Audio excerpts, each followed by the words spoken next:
नमस्कार। आज बात करते हैं राजस्थान के 3 ऐसे कमाल के लोगों की जिन्हें हाल ही में पद्मश्री सम्मान मिला है।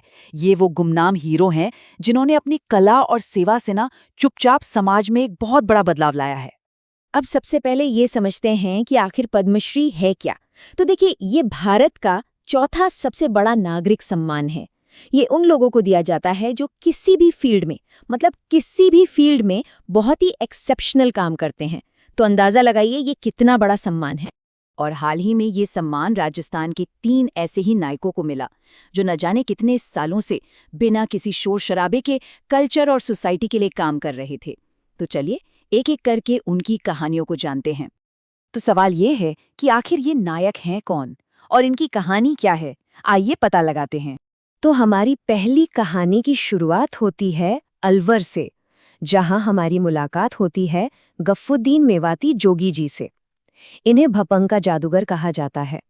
भपंग एक बहुत ही अनोखा फोक म्यूजिकल इंस्ट्रूमेंट है। तो गफ्फुद्दीन जी अलवर के रहने वाले हैं और फोक म्यूजिक की दुनिया में इनका बहुत बड़ा नाम है। पर जो सबसे दिलचस्प बात है ना, वो है पांडुन का कड़ा। ये दरअसल महाभारत की कहानियों को गाने की एक बहुत पुरानी परंपरा है। और कमाल की बात यह है कि गफ्फुद्दीन जी अकेले कलाकार हैं जो इस परंपरा को आज भी जिंदा रखे हुए हैं, अकेले। और जरा इनके डेडिकेशन का लेवल देखिए। 2500 से भी ज्यादा दोहे और कहानियां इन्हें मुजुबानी याद है। सोचिए, ये सिर्फ एक अच्छी मेमोरी की बात नहीं है। ये तो ऐसा है जैसे इन्होंने पूरी की पूरी कल्चरल विरासत को अपने अंदर समा लिया हो और जिसे वो अपनी परफॉर्मेंस के जरिए लोगों तक पहुंचाते। और जाहिर है उनकी इस कमाल की यात्रा को सम्मान तो मिलना ही था। सफर देखिए, 2016 में मिला स्टेट लेवल अवार्ड, फिर 2024 में प्रेसिडेंट्स अवार्ड और संगीत नाटक अकादमी फेलोशिप, और अब जाकर पद्मश्री। वाकई उनके सालों की मेहनत और लगन का ये एक शानदार नतीजा है। चलिए अब अलवर से निकलते हैं और सीधा जैसलमेर के रेगिस्तान की तरफ चलते हैं। यहाँ हमारी मुलाकात होगी तगाराम भील जी से। ये बजाते हैं अलगोजा, एक ऐसा इंस्ट्रूमेंट जिसे सांसों का संगीत भी कहते हैं।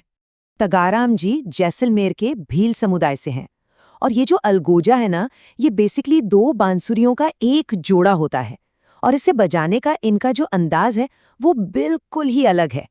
ये राजस्थान की फोक आर्ट का एक बहुत जरूरी हिस्सा है। पर इसे सांसों का संगीत कहते क्यों हैं? वो इसलिए क्योंकि जब इसे बजाते हैं तो एक बांसुरी से तो धुन निकलती है, पर दूसरी से एक सुर लगातार बना रहता है।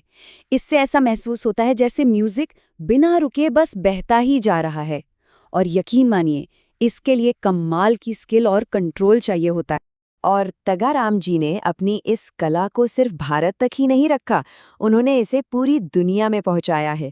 यूरोप, रशिया, अमेरिका, जापान, कुल मिलाकर 15 से भी ज्यादा देशों में वो परफॉर्म कर चुके हैं। मतलब राजस्थान की इस खूबसूरत कला को उन्होंने ग्लोबल पहचान दिलाई है।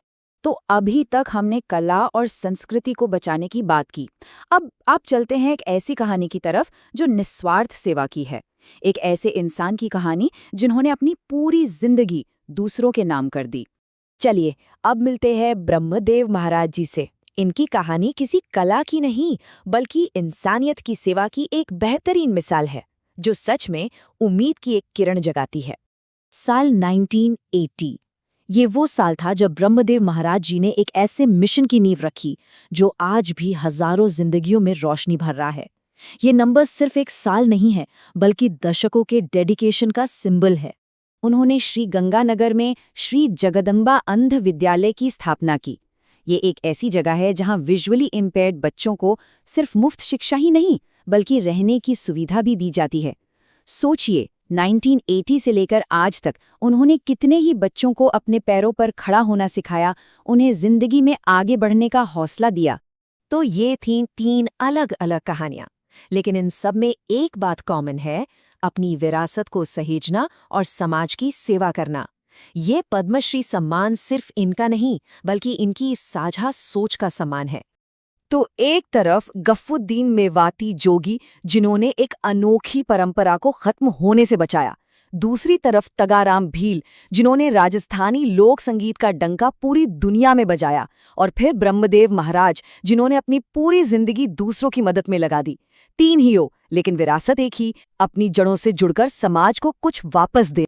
इन तीनों की कहानियां हमें एक बहुत जरूरी बात सिखाती हैं कि कैसे एक इंसान का पैशन, उसका जुनून न सिर्फ अपने कल्चर को बचा सकता है, बल्कि पूरी की पूरी कम्युनिटी को ऊपर उठा सकता है। ये सच में बहुत इंस्पायरिंग है। और अंत में ये एक सवाल भी छोड़ जाती हैं कि हमारे आसपास ऐसे और कितने ही हीरो होंगे जो चुपचाप अपना काम कर रहे हैं और बस इस इंतजार में हैं कि कोई उन्हें पहचाने।